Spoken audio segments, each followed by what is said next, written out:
we are starting a new unit. It's in the 5th grade book. We're still going to be multiplying, but we're going to be multiplying decimals.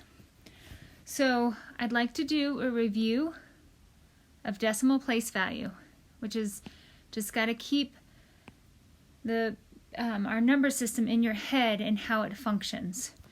So you guys are very familiar with the whole, the ones place, and I think it's important for you guys to know what a whole number looks like written as a fraction, and it's 1 over 1. And then this, for our decimal, we could write 1, put the decimal point in a 0. So this is our whole. When we're thinking about our numbers and we're going to move to the right, and we know as we move to the right, our numbers get smaller. And so we're going to look at our tenths. And our tenths, this is a review from the start of the year, is written as 1/10.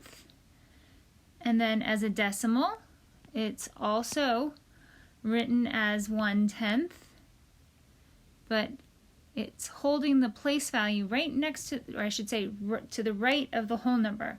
So you have your decimal point, and then you immediately have your 1, and that is the tenths place. Now if we look at our visual, and I'll go back and do that. Well, actually I'll do it right now. If we look at our visual, right here, our visual is 1/10. And you'll notice it has 10 parts. But when we come to our whole,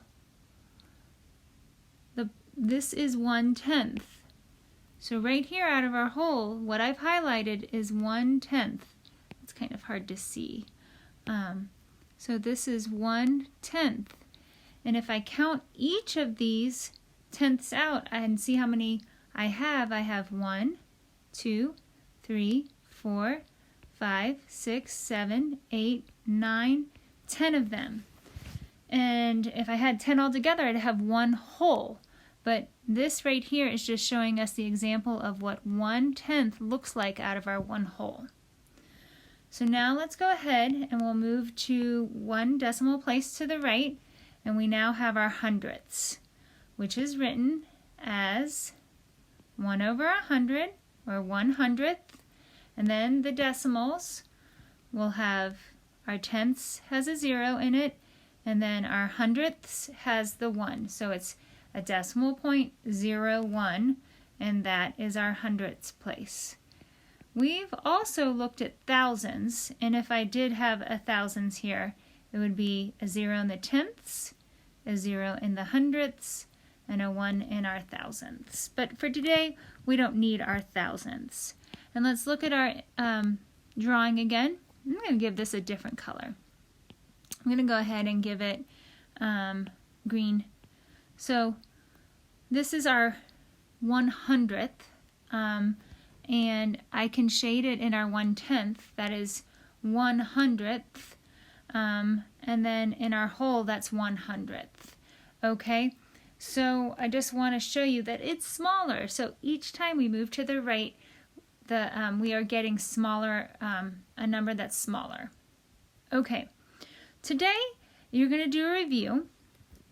You're going to shade the following decimals, and I'm going to do one for you. So if I was to shade, I think I can blow this up. So we're going to shade the decimals. I have here 5/10, and so we're going to practice shading the decimal. So I like to go 1, 2, 3, 4, 5, and then I can kind of shade nicely.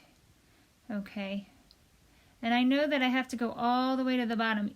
5/10, and this is a good review from the start of the year when we were doing a lot of work with place value.